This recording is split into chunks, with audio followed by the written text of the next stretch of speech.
the Gauntlet. Let's go. If you smell what the Gauntlet is cooking.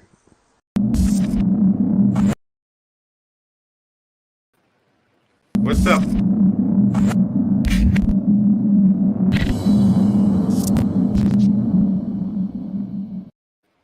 Oh, so y'all wanted me to do 2 introductions. That's cool. You know, I'm worth it, man. What's going on, everybody? Welcome to the Gauntlet on today, November 4th. It's been a beautiful day. I am hosting for you tonight, fresh out of from the District of Columbia, the nation's capital over here. Let's go ahead and get the guys in. First, we're going to start off with a man about 2.5 hours away from me up north, sitting high, fresh off a victory last night. The one, the only, James Tatum out in mother freaking Philadelphia. What's going on, sir? What's going on, fam? Nothing much, man. How are you?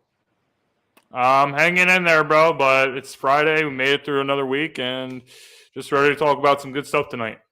I'm with it, man. That's good. Let's keep it moving. We're going to go ahead a little bit to the west, but up north, all the way up to Detroit to see my man who has probably a helmet, a hat, and a jersey for everybody that has ever played this game. Come on in, Dom. Yo.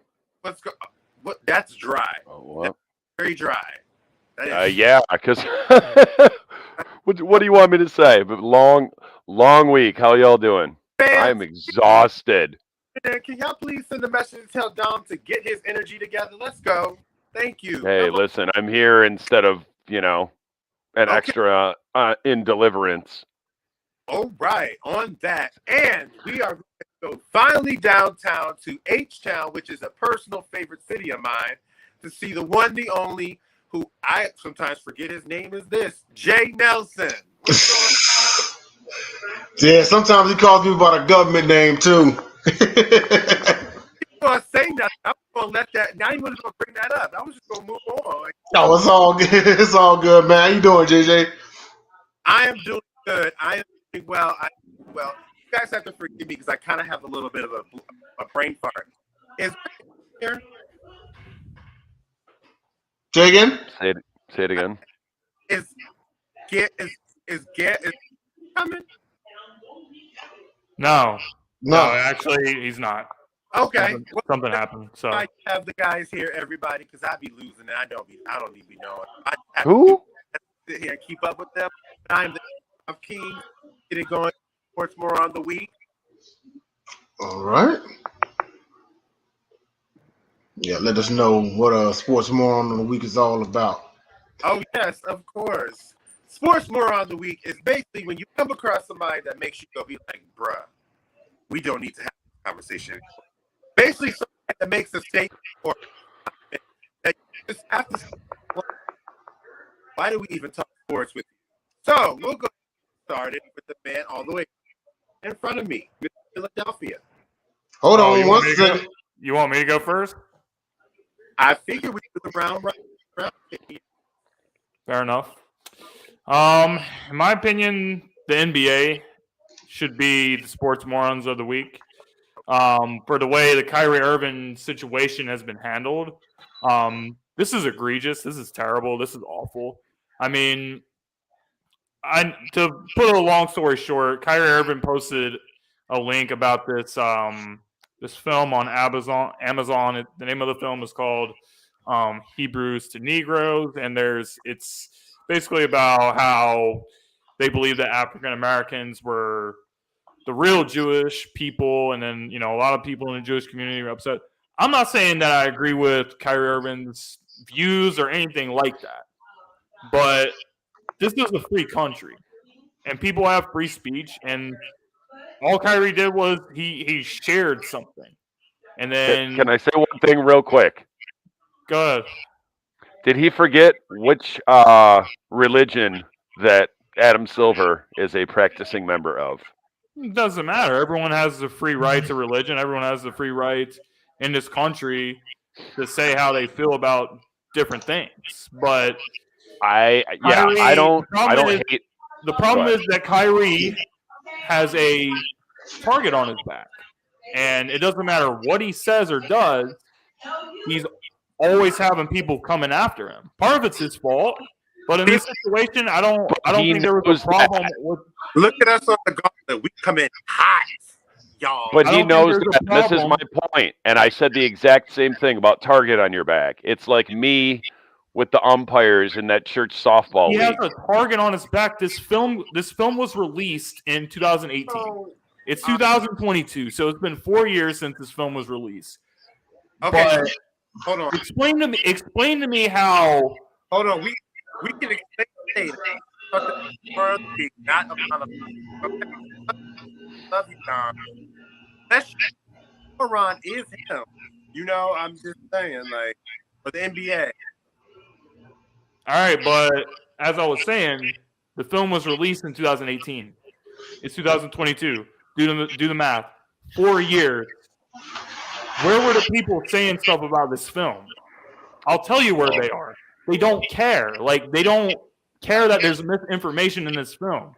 They don't care. They like to ride a wave because society tells them to. They do not think for themselves. That's why when it comes to any type of issues in the world, they go to you're anti-Semitic, you're homophobic, you're racist, misogynistic. People do this stuff because they don't want to have a discourse. They want to shut it down real quick. So They don't want to have the discourse, and they're just riding a wave. They don't actually care. It's war the Astro. Now, what that actually represented was a lot, but the perception of Astro be. And as much like did that, I also understand that I feel about Kyrie. Wait, hang on. Your mic is cutting in and out, Joe, or is it just me?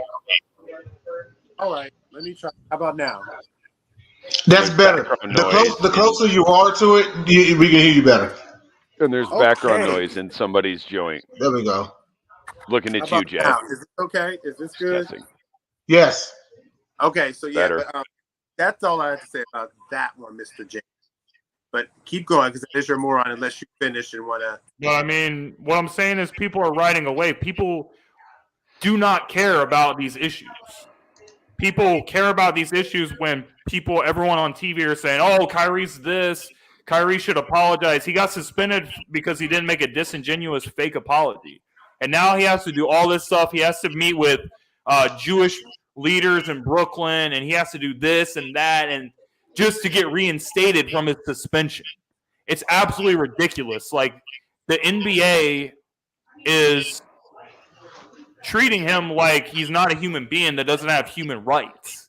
And I can't get behind that. So what you're saying is I don't rock with the NBA. So what you're saying is penis cancer is a serious issue. Oh God. I don't have an issue with anything he said or did. I don't agree with I don't agree. What I'm saying is I'm not agreeing with his views, but like you said, he's got a target on his back. It's a free country. He should be. This shouldn't be a problem. This shouldn't even be a discussion. Yeah, well, all right. We've given Kyrie way too much screen time. We mentioned that, but we got to kind of move on now because most of that kind of takes the sports morons. And I mean, if you guys have sports morons, I think you should. I'll be quick, or Jay, or Joe. That'd be perfect. Go ahead, Dom. Oh, so many worthy nominees this week, but mine is the foolish Lions fans with their fake outrage about us trading TJ Hawkinson. Like, look, 1, he never should have got drafted that high in the first place. 2, not consistent. 3, can't stay healthy.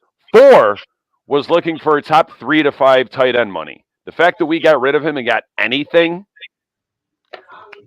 plus, you know what else this is?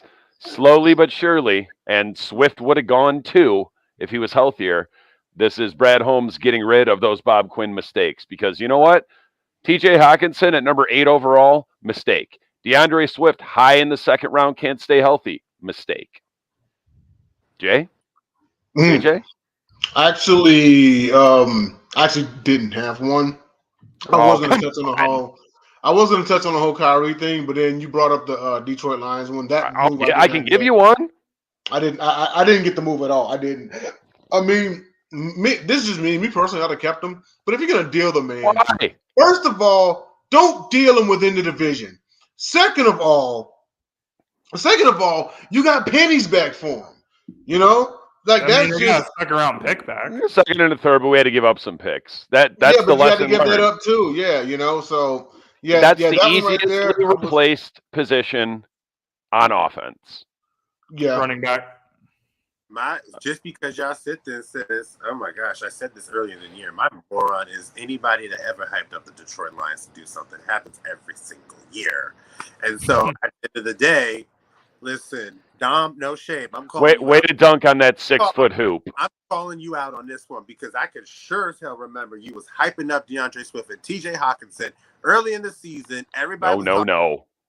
You definitely was. And TJ Hawkinson has top 5 talent. He was hyping up St. Brown. And he can't stay healthy.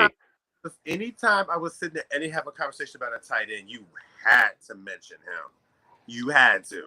You always did. It was not that. It was not that serious. Because me and Jay, I never liked that pick, and I'm glad. All I said was he's got top 5 talent, but he's not consistent. He can't stay healthy. Me and Jay back and forth about him because I'm sitting there thinking like, oh my gosh, y'all keep hyping this man up to be on the same. And DeAndre Swift already knew the deal. That's close to the sword. Like, no shade. That's Detroit. If I was hyping him up so much, why would I be happy that he's gone? Happy that he's gone. Goodbye, sir. So we are going to our player of the week, and I'm very happy to announce this man because I have finally won a poll. Yes, I wasn't even tripping on that because I was finally won a poll. Because it's me. My winning streak is over with the polls. Charles Tillman, one of the most underrated corner/defensive backs because he played safety of his time. Majority of his career he was spent with the Chicago Bears, where he landed a couple trips to the Pro Bowl. I don't have the number right exactly, but I'm sure one of you gentlemen do, probably Dom, because he's a note taker. Then he was the catalyst in that secondary, a part of that 15-1 Carolina Panthers squad. And if you want to know how smart this man is and how much he was able to last as long as he did, the man is an FBI agent now.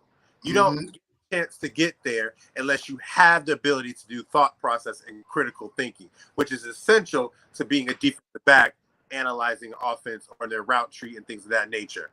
Great guy. What are y'all thoughts on my man, Charles Tillman? I love Charles Tillman. Absolutely love Peanut Punch. I love it. Tilman was a stud.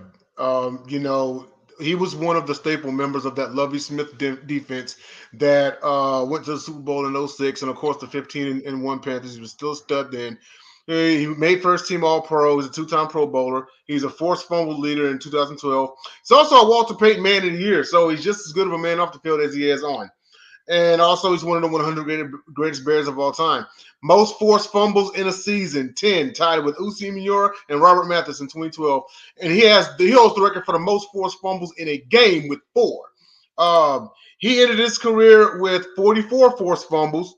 He was a part of the defense that was his part of the Bears defense that was causing a lot of strip sacks and strip fumbles, and they nicknamed him the Strip Club. But he has 44 forced fumbles, 9 fumble recoveries, 38 picks, 9 defensive touchdowns. Man was awesome, so definitely a great pick with Charles Tillman. When I think of that Bears defense in 2006, definitely him. Mike Brown wasn't a part of that defense. But of course, Urlacher, of course. My guy Daniel Manning, ACU alum, he was on there. Heard you already say that. Briggs was on there, yep. So most definitely. Say Mike Brown, the safety. You did say Mike Brown was on that team. I thought he was on that team. Yeah. Okay then. But I'm good, man. Go ahead, Dom. As both of you said, I can't say originated because I saw someone do it before, but no one had the success with the punch ball forced fumble.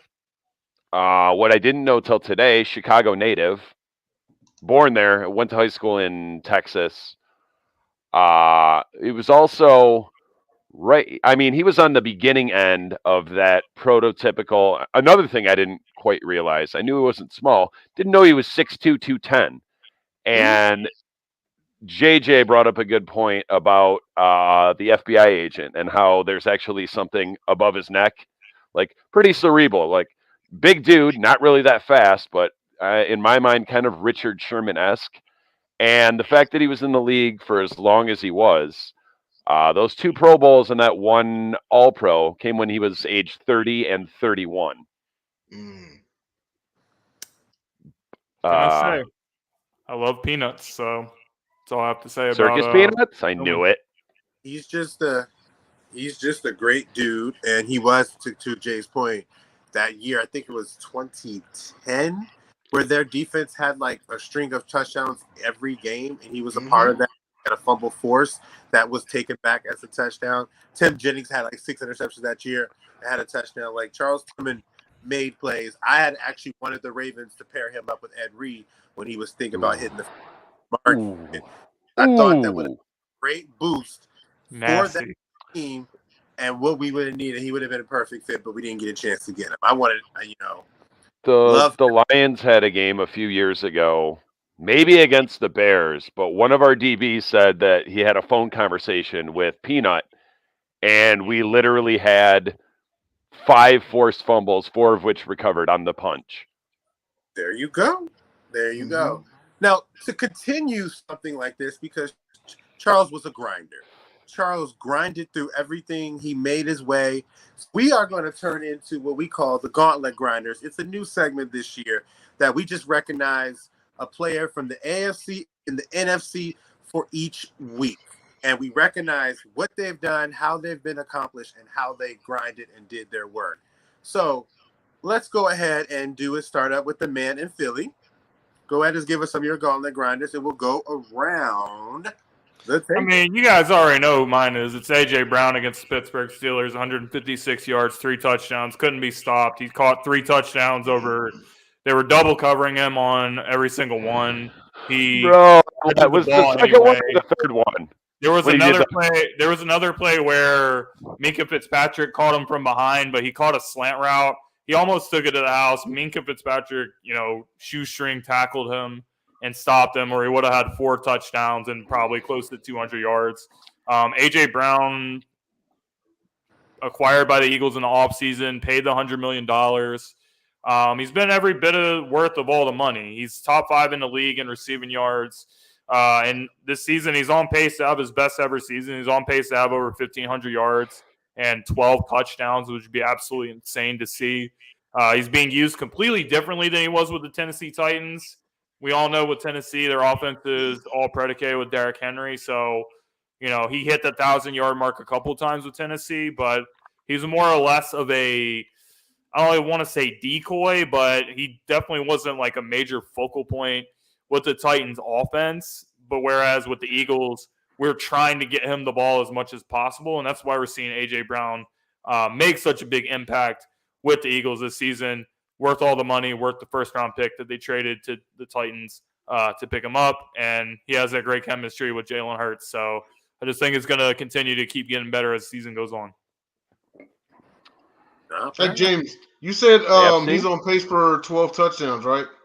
He's on pace for 1,500 yards and 12 touchdowns. 12 touchdowns. What's the max D-Jax had with the Eagles in the season? Wasn't it like 16? No, not that many. 10? Yeah, I think T.O. had like 16. It was T.O. that had – okay, I got you. Okay, yeah. That's all I need to know. You got an AFC one? Real quick. Yeah, you got yourself an AFC grinder? Or was it just AJ? Oh, no, that's it for me. Just AJ. Okay. Dom? NFC grinder, and I'm so glad that James picked AJ Brown, so I could say Jalen Hurts, 19 of 28, 285 yards, 4 touchdowns. Who caught the other one? Zach Pascal. Oh, it was last week. The other night was Goddard. No, T.O. had 14 touchdowns with the Eagles in 2004. Jalen Hurts, as I predicted, 2-3 years ago, I said, Lions, please draft him. Didn't happen. He went to Philly. I was like, okay. Back then, I was still maybe a 45% believer in Wentz. They kind of screwed them both around. And then last year, Jalen Hurts excelled, and he got to the playoffs. And what did I say? I said, he'll be better for that playoff loss. You'll be back in the playoffs this year, and you're at least going to win one game. Jalen Hurts, to me, I can't even say dark horse MVP candidate. I could say medium horse. Maybe not. I don't know. Dark light. Medium horse. I mean, between light and dark. I don't want to spoil because we're talking MVP later, but he's really. I think he's one of the top candidates. Honestly, F the MVP. Win 2 playoff games. Go to the Super Bowl. No one else in the East looks like they can compete at all. Individual accolades like MVP. I don't think he does either. Nor should he. Just wants to win. Yeah. AFC. It's one of the same 2 or 3 guys every week. I would have said Derrick Henry, but it's Nick Chubb. 23 carries, 101 yards, 2 touchdowns. Big win over Cincinnati. Could have also, like I said, could have been Derrick Henry. Not bad. They're just biding their time, and that division is not good. I think Baltimore is the best team, and we'll get to the deadline talks later. But, Jay? All right. So my NFC Gauntlet grinder, I've got running back Christian McCaffrey. 18 carries, 94 yards, average 5.2 yards per carry, TD Jakes. 8 receptions, 55 yards, average 6.9 yards per catch, TD Jakes. 1-for-1 passing, 34 yards, TD Jakes. First to rush, throw, and receive for a touchdown in the same game since Daniel Thomason in 2005. If I'm not mistaken, at the time LT did it, he was the first since Walter Payton. Needless to say, Payton did that? Yes, Payton. Yeah. I think Payton was the first one to do it. Yeah. Needless to say, 3 guys did it. Wow. Needless to say, and I know, we've been beating this to death. If this man stays healthy, it's going to be one thing about Christian McCaffrey is you could line him in a slot and he'd absolutely act a fool.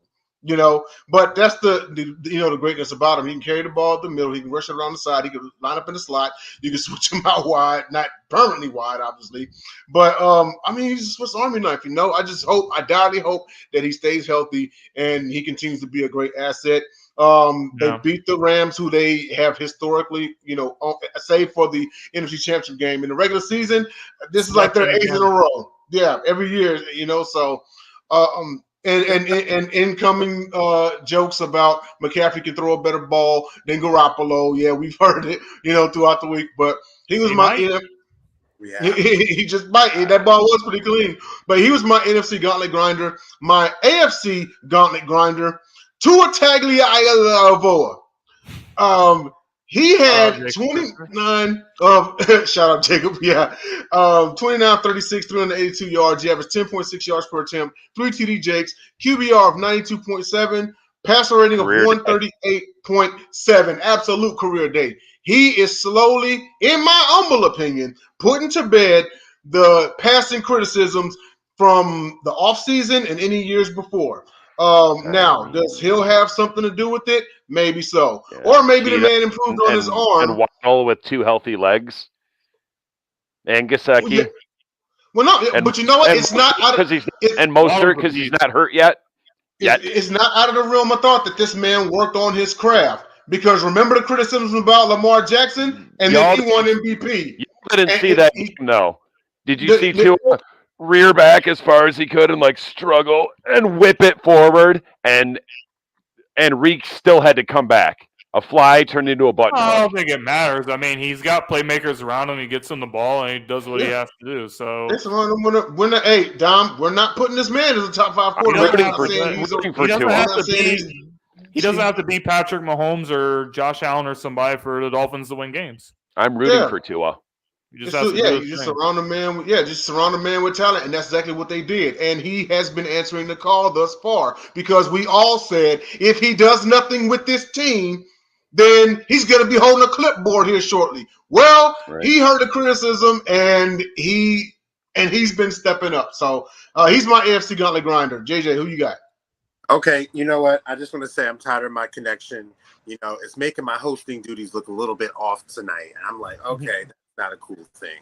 But my gauntlet grinders, let's say AFC, I'm going to go with Nick Chubb because he is the single most consistent player on that Cleveland Browns team. If there's anything that you know that's going to happen with that team, they know that they're going to rely on Nick Chubb. And as always, he comes through. He is a wrecking ball. He's the hardest person to guard. And at the end of the day, they just own the state of Ohio. They have won 8 of the last 9 matchups. And Cincinnati, even as great as they were last year, could not stop him. We can't stop him. So Nick Chubb is my gauntlet grinder.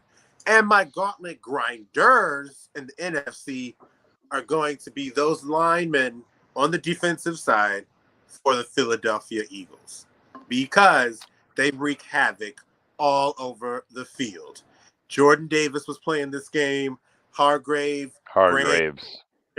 All of them just made it life hard for those Pittsburgh Steelers, and it just caused so much problems, so much havoc. They are just a very talented group, and I love everything about them. They had themselves a game against Pittsburgh. It was Hassan Reddick. James, I'm gonna need you to holler at your boy Howie and tell him to not re-sign Hargraves so we can. Thanks. There was a video last night of Howie Roseman. He walked up to this fan at the Eagles and Texans game because the fan was holding up a sign that said, "Howie, we forgive you." So Howie walks up to the guy and he's like, "F you, like I'm forgiven for winning your first effing Super Bowl." Like it was hilarious to see that fire and that passion from Howie. Like he hears the fans saying, like me, saying to fire him, and he showed everybody that they're wrong. So he's great. Awesome.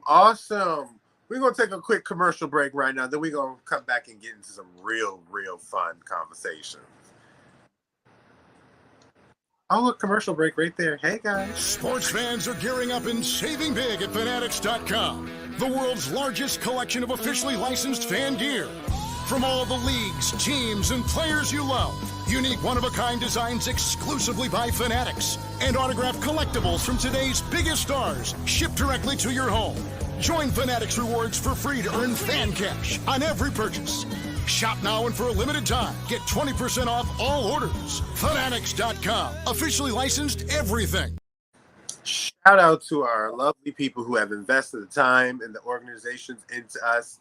Huge shout out to you guys. With that said, we're going to go to the Midseason MVP Watch. We kind of went into it a little bit from my man Dom over here, who said that Jalen Hurts is kind of like a medium horse of MVP. So, with that being... Yes, Encyclopedia Wyatt. There we go. Yeah, there he is. That's the only reason I didn't give love him. my guy Wyatt, though. Because I looked at yards, and I'm like, oh, they played Houston, eh? Before I even saw who they played. He always goes off against Houston, though. Yeah, Usually in week 17, wants to take the rushing title away from Nick Chubb. But go ahead, JoJo.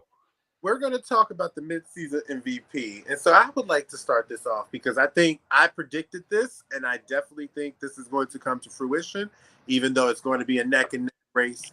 I don't think there's a quarterback that's more in unison with his than I see with Josh Allen. Like everything and anything that they want to do, they can do. And I realized with him from watching this game against Green Bay, this man does everything and he thinks he can do it all.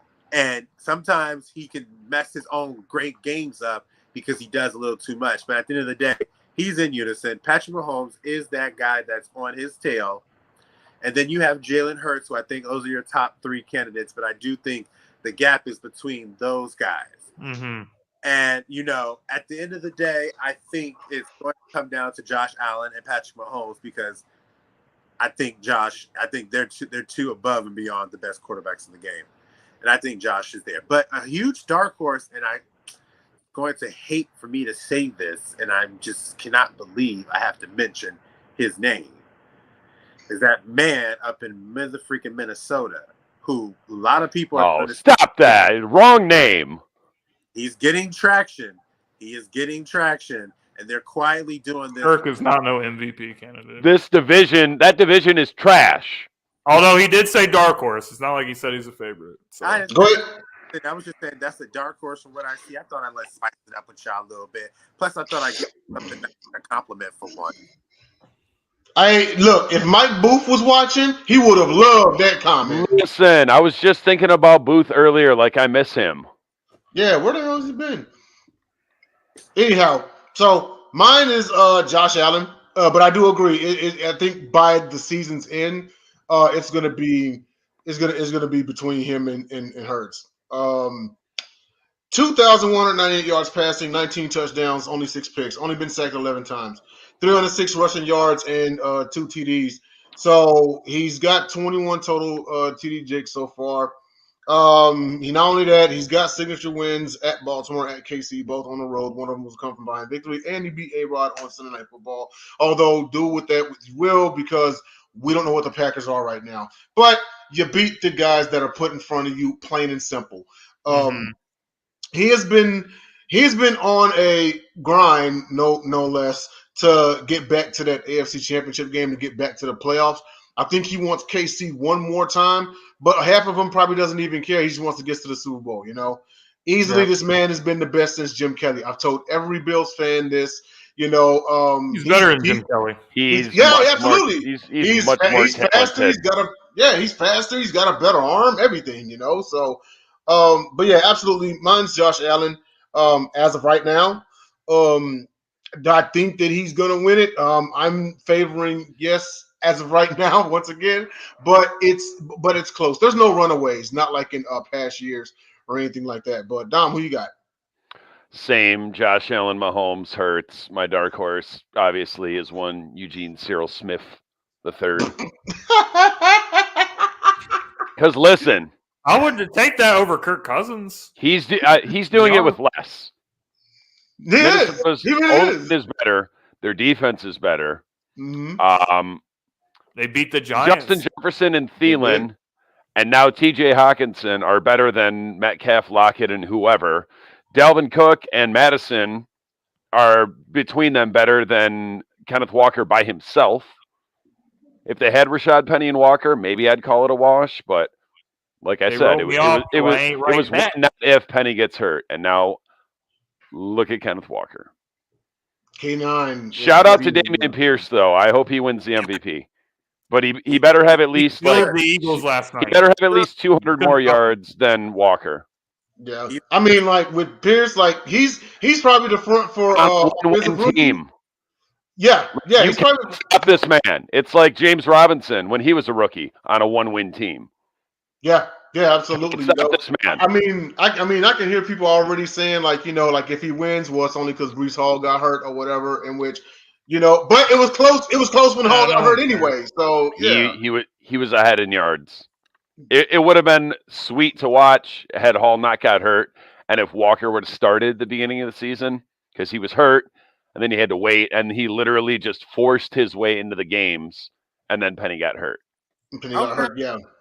So who did you have, James? I mean, I'm for right now, I got to give it to Josh Allen. I think that he's having the best season. The Bills, it just kind of seems like it's going to be their year. They'll definitely be in the Super Bowl, I think. Although, when they play the Chiefs in the playoffs, I think it'll be another classic game. But, he's having a fantastic season. But as far as with Jalen Hurts, I think I don't think it should be a surprise, or I don't think it should be he should be a dark horse on anyone's team, on anyone's list. I think that the only person that you can put over even Mahomes, I would take Jalen's season right now over Mahomes, what he's doing right now. The 4 touchdowns last week helped. He's got 18 total touchdowns on the season. The Eagles are undefeated. If you put another quarterback in this team, if Gardner Minshew was playing all the games, this team would not be 8-0. They would not be leading in the NFC East. Jalen Hurts has been the difference, making the plays when he has to make the plays, when he has to run. The knock against Jalen Hurts before the season, Jalen Hurts can't throw. Jalen Hurts can't read a defense. He's clearly proven everybody that was a complete joke. He's killing the zone defense. They're trying to throw all these coverages at him. He's taking what they give it to him, and he's picking teams apart. Had another good game against the Texans last night. 240 yards, 2 touchdowns, no picks. He's balling out. His completion percentage is way up there. So I love the way Jalen's playing. I think that it'll come down to him and Josh for the MVP. And then I think Mahomes is probably my third place guy right now. But if Jalen Hurts wins an MVP and gets to the Super Bowl, can we put him on that level with Lamar Jackson? I think Jalen Hurts. Because I would. Everyone's talking about the Baltimore Ravens need to pay Lamar. I think the Philadelphia Eagles need to pay. I would take Jalen Hurts for the next 8 years over Lamar. I think that we need to pay the man because I'm worried, and I can't believe I'm saying that I'm worried if my team wins the Super Bowl. But what if Jalen wins the Super Bowl and he wins the Super Bowl MVP? And I wish I could worry about things like that. Then we're like, I mean, it's a good problem to have, but we're gonna have to give him a lot of money. So I'm saying, pay the man. I want to pay the man. I think Jalen deserves a contract extension. If he wins MVP or 2 playoff games or any of those, you pay the man. I think we should pay. I think I would pay him right now. Is what I'm saying. Oh my gosh! Wait till the end of the season. I would. We don't talk about contracts during the season. That being said, I'll take Jalen Hurts over Lamar for the next 6 years. We don't care what you think you're going to take because you have no correct assessment on any quarterbacks. Now that's done. We are going to get back into it and talk about our MVP winners. Trade winners and trade losers of the deadline. So with that being said, we'll talk to the man who lost the most and had nothing to gain. Diagonally from me, Mr. Detroit Dom. Why you gotta throw shade like that? Right. Just hates me. Winners, I have the Lions and the Vikings and the Ravens. Lions because we got something rather than nothing. Granted, we picked up Hawkinson's 5th-year option, but I didn't even want to pay him that $9 million next year. So like I said, Brad Holmes slowly but surely ushering out Bob Quinn's mistakes. The Vikings, they got a pretty good deal for a very good tight end, and I imagine he'll be open a lot as a 2nd or 3rd or 4th option on obvious passing downs. Like you got Justin Jefferson. Thielen's about washed, so in some ways you replace him in the long term with Hawkinson, Dalvin Cook for whenever he's healthy. And then the Ravens, obviously, because you just absolutely stole Roquan Smith. Like, I'm sure we could have offered something better than that, but whatever. I salute you. Don't have the trajectory to win. Losers, I have the Packers for acquiring nothing. And people are going to call me crazy based upon what he did last week, but the 49ers. You can't keep a running back healthy for anything, and now you've acquired and used a lot of assets to get him, a guy that's been proven to do nothing but get hurt. And then you traded away another one of your running backs to go reunite with that other former San Francisco running back that can't stay healthy. Now you got Mostert and Jeff Wilson. Like, you're going to be throwing the ball 60 times a lot, Tua. I mean, Dom does have a point because they gave the Panthers a lot to get McCaffrey. So if you're giving that much to get him, is this a move that's enough to get the 49ers back in the Super Bowl? I'm not sure if it is. We're going to have to see. You'll get X number of games from McCaffrey these next Jay, if he stays healthy, I think it's great. But better hope that they make the playoffs and he's healthy for them. All right. The playoffs because he gets hurt. Deebo Samuel is also hurt right now. Nice. That's not good. Okay. What the 49ers need is they need Deebo and they need Christian to stay healthy. If they can both stay healthy, there'll be a serious problem. But if they can't, it's not going to look too good. I think it's more about if their offensive line, defensive line can stay healthy because anybody can plug and bug and do go there. And that's the heart and soul of that San Francisco team. Yeah, O-line, D-line. Mostert got his big payday or big shine from playing with the 49ers. Elijah Mitchell did the same thing. So they've shown that anybody can get behind. It's like Denver's O-line in the 90s, early 2000s. Everything. If you watch San Francisco, everything is invested in their trenches. If those trenches won, everything else flows with them. That's why I'm not too worried. With that being said, though, good points about your winners and losers on that point. Jay, who do you have as a trade winner and loser? Trade loser, ironically, I have the Los Angeles Rams because McCaffrey ended up in their division, just not on their team. Now, some might say that they actually dodged a bullet, but should this man stay healthy? He's in the first in the first game he plays, he carves a hole in them. The Rams are not looking like the Rams right now. I feel like they should have made better moves. You're the defending Super Bowl champions, and right now you're not looking like it. Even though you are. Now, if they're going to wake up, in midseason and make a stride, who knows? But I think they could have made a few moves to make. What would have happened with the Rams? If we didn't already own their first round pick for next year, they would have given it to us for Taylor Decker because they need a left tackle badly. They're still trying to give away first round picks. They just can't give away first round picks for I don't know until how long. They tried to trade for Brian Burns, and the Panthers turned him down because you're not going to get the first round pick this year, so you're going to have to wait until after next season. Yeah, I think that one's gone too. 25. Yeah, I don't think that they don't have a first round pick till like 2024 or 5, don't they? They've only used one or none. Oh no, I'm sorry. Jared Goff was their last first round pick. All they ever do is trade their first round picks. They don't actually build a team. So again, Rams don't draft no more. All they do is trade. All they do is trade. We do have another topic to discuss. We have been kind of lagging on a little bit. I don't get to give mine? I'm saying we have to go quick. If y'all stop talking. Okay, I'm going to say that. I'm going to be real quick. I actually think the Miami Dolphins and the Denver Broncos. That was my winner, which I didn't get to say, but go ahead. I think that was a win for both teams. We talked about Russell Wilson a lot on the show and how he's not performed well. The Broncos gave up a lot of first-round picks, and you trade Bradley Chubb, who's a great player, and it's definitely great for the Miami Dolphins because 5.5 sacks and three forced fumbles so far this season. You're playing in the AFC. The Dolphins are playing really well. To have a chance against Josh Allen in your division, to have a chance against Patrick Mahomes in the playoffs, I think you're going to have a guy like this that's a great pass rusher. You sign him to a long-term contract as well. But, for the Broncos to also be able to recoup a first-round pick after they gave up a lot for Russell Wilson, I think that's a win for both sides. So I got the Dolphins and the Broncos as winners of the trade deadline. Okay. And to that point, I got the winners, of course, as the Ravens, everything. I have the Ravens with the Bills in the AFC Championship game to go to the Super Bowl because the staple of a Ravens-led defense is a middle linebacker that can control the field from the defensive side.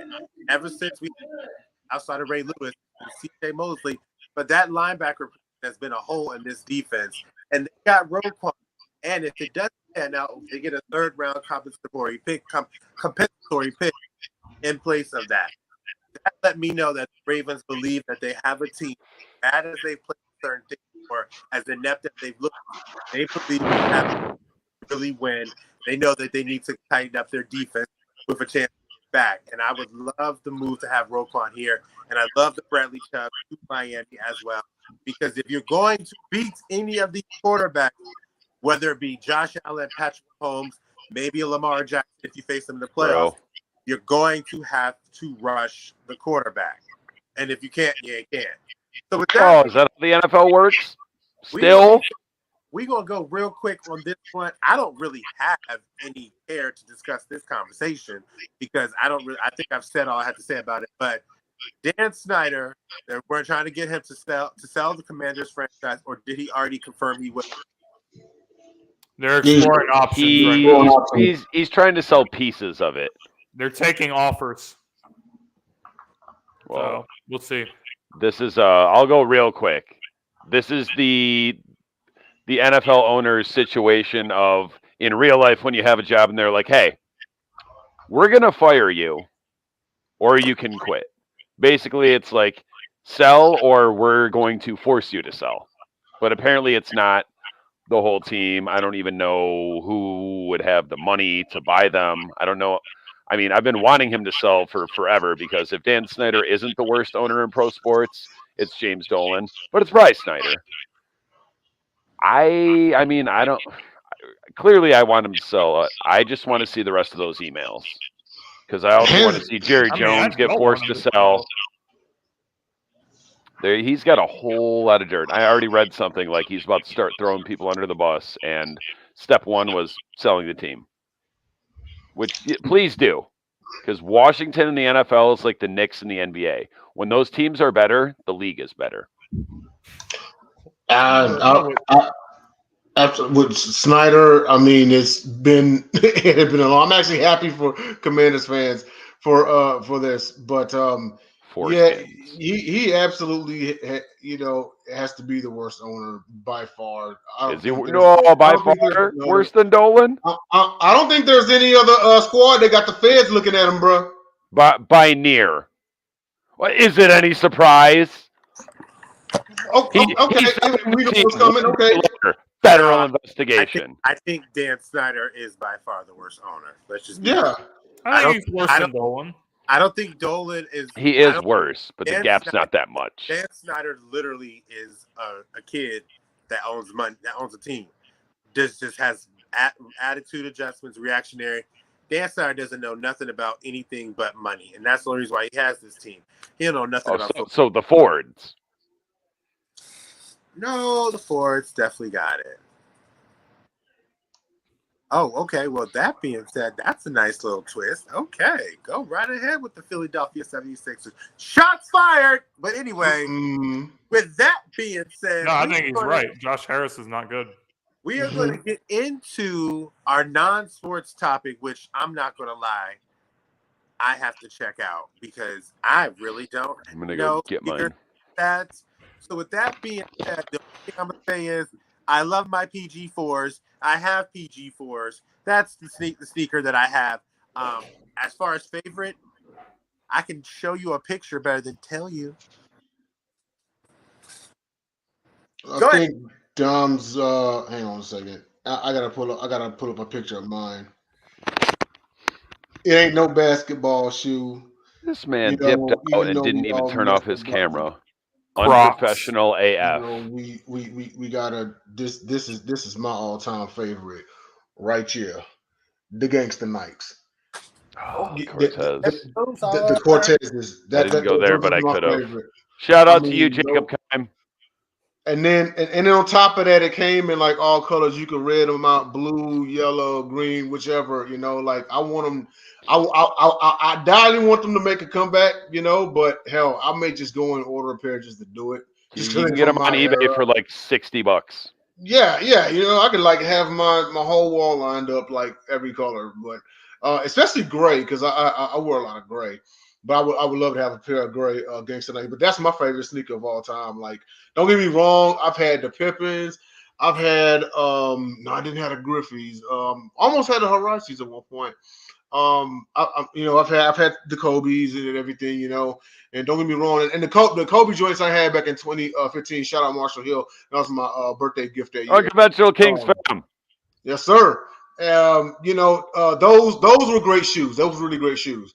The Gangsta Nikes though, another level. Go ahead, Dom, because I know you itching to go. What we got? Not the slow rise. Dom. What's that? The answers? Air Maxes. Certainly Air Max 90s. Oh man, it's Max 90s because I had Max 90s. I got my first pair of Max 90s when I was 9 years old. They're just super comfortable, and like I never liked J's. Like I like Forces way better, but Forces are Forces. I don't know. I just like running shoes. I have bad feet, and I used to run, not just from the cops. It's from the cops. Oh my gosh. Oh wow. James, did you go with your sneaker? Oh no, I didn't. Obviously, you guys know that I'm gonna go with the Jordan 1s. I have one of my favorite pairs right here. Oh, those are red, white, and blue ones. They like the Buffalo Bills. I like wearing them I like usually wearing them with my Sixers gear. Yes, I also have crease guards that I put in them so I don't crease them. So a lot of the real sneakers. Look at that. You see that? When you look in the Jordan 1s, I gotta say that these shoes will never go out of style. People are going to wear them no matter what. And they kind of created like a big phenomenon when they first came out and when they first launched. Because back in the time of the NBA, you can only wear white sneakers. So Michael Jordan wasn't actually wearing his shoes yet at the time. But they became so popular and they sold out and they made Nike so much money and revenue because people that didn't like basketball or play basketball were buying the shoes just to buy the shoes. And now there's like so many different color schemes that you can get. So Jordan 1s, just because of how much impact they had on the Jordans culture. were the first exclusive signature shoe, right? Say what? Jordans were the first exclusive signature shoe, right? Because like you had like 7 or 8 players wearing like the weapons because it was like Larry Bird, Magic Johnson. I can't remember who else, but it was like 7 or 8 dudes wearing weapons. But Jordan was the first one with his own shoe, right? I don't know for sure, but yeah, I believe so. Yep. There was another one. I went on back in like the late 2000s, early 2010s. I went on like a Forces binge. Like I had like the all black Air Force Forces, Ones, you know, baby. yeah, the Air Force Ones. I've got some crispy black ones. Because it had as a matter of fact, that's what I had was the crispy blacks. You know, had kind of that dope boy look. You know, like I was rocking, you know, all in the clubs. They say if you wear black Forces, you're savage. I definitely had 3 pairs of them. I started wearing those to weddings because I always had at least one pair that were like in good shape, and then after that, it was just like I could be sneakers guy. Yeah. Well, here's a question. Here's a question. What about the worst shoe? I'm talking about one where it's like, man, I can't believe they wearing that, or they came out with the that. James Harden that came out like a couple years ago. That I remember on Sports Nation. I think it was just like a plain old homeless looking. That's on the platinum. Is that platinum? I forgot how they even look. Or what do you call it? Podium. I don't understand what the whole point. I was sitting there thinking, I was like, so basically, you just grabbed the old shoe and just colored it gray. And that's what it got. I think I remember. Zion has had more than one of his own shoe, right? And they're both terrible. I think I had, yeah. Oh, the Adidas Harden. You had them? Oh no. Oh. I have a pair of Dame Lillards and a couple pair of John Walls. They're both much better than that, and also good hoop shoes. John Walls. Were the John Walls pretty comfortable? Yeah. I know Steph Curry got some ugly sneakers, bro. Oh, those are bad. Every time I see something about like Steph Curry came out with a new shoe, it's like it's always terrible. I'm like, I would never spend my money on that. Under Armour is overpriced in general. He's the greatest shooter of all time. Most of their shoes are ugly. He's the greatest shooter of all time. He's a 4-time NBA champion. But I will never buy no pair of Steph Curry sneakers. I'm sorry. And on that not sorry. On that note, we are going to pretty much, that is our show tonight. We definitely enjoyed you guys. Thank you guys for coming in. You got me, fresh out of DC, Joseph Jenkins, JJ, which is unfortunately something I did not like as a kid, but I love it now. Turn to my man over in Houston. Komodo Joe. Who? Komodo Joe. Oh, yes, that too, because it's a work of art to watch those beautiful creatures do what they do and live their life. You know until they kill you. You know what they do? They just bite you and let you die. They don't do anything else. But that's neither here nor there. I'll get my documentary out on them in no time. We got my man down in Houston, Mr. Jay Nelson, who, if you want to know how I got my energy tonight, it's because I know he was on the line and I know I had to bring it because my man brings it. I could not do like him. He could do it. And then Mr. Dry up there in Detroit. My gosh, my man, come on. Next time, be like, yo, what's going on? Not no. Hey. It's been a long week. I got 2 hours of sleep Sunday going into Monday, and I've been tired ever since. So sounds like you need to get your behind some sleep. Now, with that or just drink Red Bull. Okay, no, thank you. Doesn't work, and it smells terrible. Now we're going to turn to my man, Mr. James. Peach ones are the best. Tatum. Those are good. All the way in Philadelphia. With that said, you guys, thank you guys for coming into the Gauntlet, and thank you for allowing me to host this show. And I think we're out in 3, 2, 1. Boom.